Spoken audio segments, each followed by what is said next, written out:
Today I'm starting a new series of video which is called What the Function of UX. So basically it's a short video about experience we encounter every day, and sometimes not limited to UX, but maybe even touching the area of customer experience. For this episode, we are going to talk about restaurant experience, which is very common. The theme is doing without really understanding or doing research, because we hear the comment all the time that business owners, they often say something like, we are small business, we are not corporations, or even we are not the biggest corporations such as Apple or Google. Those companies, they can afford to do user research or customer research. We don't have that budget, so we don't do it, and we're not even aiming for the #1 spot in our industry. For example, in this case, we're just a small restaurant. We don't aim to be the Michelin 2 stars. So we don't do research, and we just maybe just copy from our competitors, right? That let them do their research, and whatever they come up with as a solution, we just copy it. So here are a couple stories that I have encountered myself, and I just want to share with you guys. Story number 1. This is a Japanese restaurant, and I'm not gonna name any names. It's a pretty decent sized Japanese restaurant. I would say they have tables enough for maybe 100 people or more, 100-something people at a time at full capacity. We go in and then trying the restaurant for the first time. And when we sit down, they gave us these iPads, and they were, oh, okay, great. It's quite high tech. You may see it quite a bit. The menu is over there, and you can order from the app, and it saves a lot of time, supposedly. And what we discover is first of all, they only gave us 2 iPads. We have like maybe 6 or 7 people. So we have to share and take turns in looking at the menu, which is fine if we can order it from the app itself. But it turns out it's only a PDF version of the menu. There is some interaction to it. You can touch on different tabs and then go to different pages, and you see the items on the menu, but you cannot order it. This becomes a problem when we have a restaurant full of people, and because of COVID, or because the limited operating budget, the entire restaurant, they have like 3 waiters and then 1 manager, and that's it to cover how many tables they have, maybe like 20 tables or something like that, which is a lot. And they got their hands full. It takes a while to get somebody to come to our table. And having this iPad doesn't really help. It actually takes more time than we expected compared to a hard copy menu. Because at least with that, you have a chance of everybody having 1. We asked the manager, can we get more iPads? And it took a long time for her to respond and to get us extra iPads so we can look at the menu. It's understandable because you have so many tables, and if you want to have 1 iPad per customer, you have over 100 iPads, which is quite an expense. What do we learn from this? Is they are probably copying from their competitors. They see somebody have iPads or any tablets installed at the table or as a handheld given to their customers, and they can flip through the menu and order things, and it looks high tech, and the customers are happy that they could save some time just ordering direct. Probably that part they didn't get, because when they created this app, it's only for browsing. You still have to ask the waiter to come over to take the order from you, and you only give 1 or 2 iPads per table, even if they have like over 6 people at the table. So it ended up wasting more time for the customers. It's not convenient to order. And on top of that, the menu has like over 90 pages. So imagine the time it takes to flip through every page. And also it's COVID time and the screen and everything, I don't know if they clean it after each customer. So there's also like a hygiene kind of issue. As far as I'm concerned, this is the case that it seems like they saw something that looks interesting and looks helpful to the customers, and they try to copy it without really understanding why the other restaurants or the other competitors are using a digital interface for the customers to order food.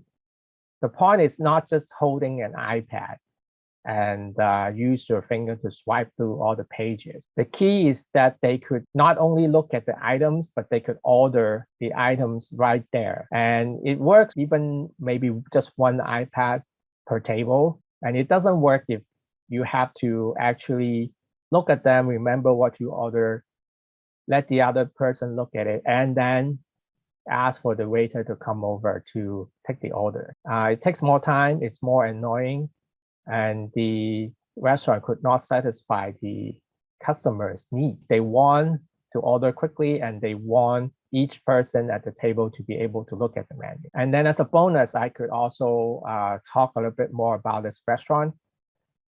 This is a Japanese restaurant and they make sushi. And because they're so busy, according to the waiter, that any kind of special request is declined. For example, if I order a sushi roll and I don't like to have a certain ingredient on top of the roll, maybe mayonnaise or maybe some salmon roll or something, salmon eggs that I don't want. And which is, if you are accustomed to Japanese restaurants, it's quite easy to understand. It's easy for the chef to do. At the end of the preparation, you just don't add those ingredients on top of the roll and that's it. A very simple request. And for some reason, this restaurant, at least the waiters were telling us that, oh, we cannot do that because today we're very busy. And the chefs, they don't like to look at special requests. They just make the sushi like a robot. And that kind of struck me as bad customer experience, to have the chef to make the sushi after you order it, is to be able to customize certain things. The sushi made as fresh as possible, but also within reasons to make it in a way that the customer wants. It kind of beats the purpose. If that is the case, there's no difference between going to a conveyor belt sushi place and just pick on anything you want that's already made. Why go to a fancy restaurant? If you open a sushi restaurant, you're expected to make the order after the customer's request, and you're supposed to be able to do some kind of customization for the customer. Especially in this case, it's so simple. And that is just odd. Okay, I'm sticking to the restaurant theme today. So the second story is, if you are familiar with the restaurant style service, let's say in North America or in Europe or places like that, you probably remember that usually the waiters would try to come in at the right time to collect the plates, to clear out the table, so to speak. They would not just come in as soon as you finish the food, for example, or they would not just grab the plates, even though they look empty. They will always ask. And the chance of that not happening is very low, at least according to my own experience. However, if you come to Hong Kong, and you would immediately see the contrast. And I'm not talking about restaurants that are not really restaurants, like some lower end, like Hong Kong style cafe, which is called Cha Chan Tang.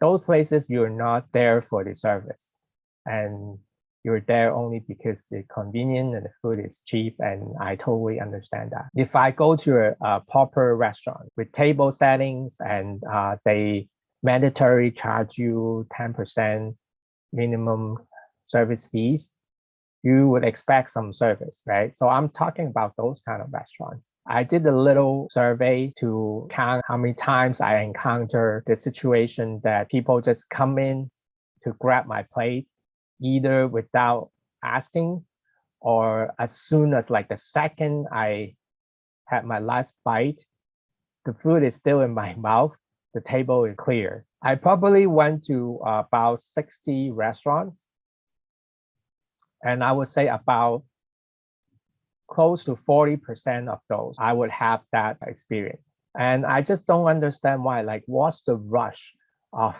doing that? It just feels so rushed. And sometimes if the plate is completely empty, okay, I give you a pass. Sometimes there's still food on the plate and they just don't ask and they come in and just grab it. If I ask them, they probably would not tell me what the real reason is. So I just have to assume that it has something to do with the sooner you clear out the table, the sooner the customer will realize that the meal is finished, and the sooner they will leave. Just pay for the check and then just leave, so that they could use the table to serve the next customer quicker. So that's my conclusion. It's hard to say when they started this practice, but it's also may have something to do with doing something without really understanding and without really researching. Of course, from the manager's point of view, that is the mode of operation. You want to do the turnover as many as possible. Maybe that message doesn't get carried over to the waiter. The waiters, they may not understand why they need to do that. They were just told, just clear out the table as soon as possible so the customers can leave as soon as possible. But that is not how service is, right? First of all, I don't think that 1 or 2 minute difference is that big. If the customers have to wait, they probably have to wait half an hour or more. And that 1 or 2 minutes is not going to make a big difference. However, from the service and the satisfaction point of view, it makes a lot of difference. The way I look at it, it doesn't make a big difference. Either they wait the extra 30 seconds to come in and politely ask the customer if they're done with their plate. It has very little impact on efficiency. However, it has a lot of impact on the impression from the customer's point of view that if they are receiving a good service or not. So in this case, they never try to understand why they need to do that. If they ever try to get feedback from the customers, are they experience something that they enjoy, even if the food is good? I'm confident that if they do reach out and talk to the customers and ask the customers, they would get the feedback that a lot of people are feeling that they're being rushed. It has a negative impact on the overall service of the restaurant. Okay, so these are the stories I want to share today, and I'll see you in the next episode of What the Function of UX. Bye.